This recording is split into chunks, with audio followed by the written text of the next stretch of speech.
예, 이동수입니다.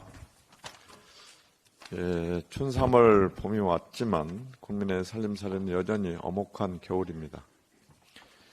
윤석열 정부는 잘못된 경제정책 추진을 반성하고 저성장 고착화를 타개할 국가 전략을 수립하기보다 전 정부 탓하고 유가 탓하고 전쟁 탓하고 남 탓만 하고 있습니다. 서민의 살림살이가 나아지지 않았다는 건 작년 가처분 소득 증가율과 물가만 봐도 알 수 있습니다. 가처분 소득 증가율이 1.8%에 비해서 먹거리 물가는 6% 이상 상승했습니다. 가공식품 물가는 5.8%, 외식 물가는 6% 올랐고 이는 가처분 소득 증가율의 3.8배, 3.3배나 됩니다. 내 삶의 질을 결정짓는 것은 가처분 소득입니다. 정부가 국민을 더 잘 살게 하지는 못하고 월급 쥐꼬리만큼 오르는데 물가는 날아간다는 한숨만 나오게 만들었습니다. 요새 시장과 상가 다닐 때 듣는 얘기가 상인들은 사람들이 지갑을 안 연다 하고 소비자들은 물가가 너무 비싸 뭘 사야 할지 모르겠다고 합니다. 그러니 작년 한 해 자영업자도 한계 상황으로 몰리고 있습니다.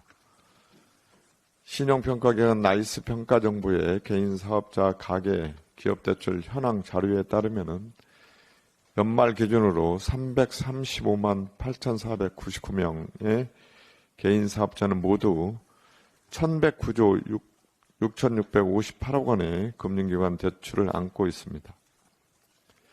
2022년 말과 비교해보면 1년 사이 대출자가 8만 4,851명, 2.6%, 대출 잔액은 27조 400억 원으로 2.5% 더 늘었습니다.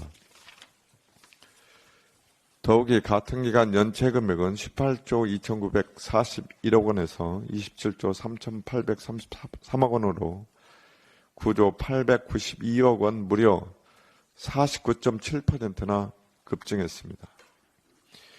윤석열 정부는 취임 이후 작년 11월까지 21차례 비상경제 민생회의를 열고 에너지와 농축수산물 가격 등을 안정시키겠다고 공언했습니다. 하지만 장바구니 물가는 어떻습니까?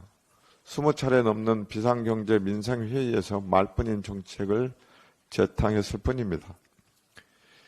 경제성장도 뒷걸음치고 있습니다. 한덕수 국무총리는 지난 2월 대정부 질문에서 작년 1.4%의 우리 경제 성장률이 선진국 중에서는 상당히 높게 성장했다고 말했습니다. 하지만 OECD 평균은 1.7%, 스페인이 2.4%, 오스트레일리아가 1.9% 성장했습니다. 심지어 일본이 1.7%로 우리보다 높았습니다. 우리나라 경제 성장률이 일본보다 낮아진 건 최근 50년 동안 단 3번이었습니다. 12.12 쿠데타 직후인 1980년, 위헌위기 직후인 1998년, 그리고 2023년입니다. 군사정변, 고가경제 파산이 아닌데도 일본보다 낮은 경제 성장률을 기록했는데 윤석열 정부는 어떤 책임도 지지 않습니다. 그 와중에 고통받는 건 서민뿐입니다. 지금은 거시경제도 민생경제도 최악인데 정부의 경제정책은 재탕이거나 남탓만 합니다. 그것도 아니면 총선용 선심정책뿐입니다. 윤석열 정부는 저성장 국면을 타개하고 국민의 삶의 질을 향상시킬 실질적인 대책을 조속히 마련하기를 바랍니다. 이상입니다.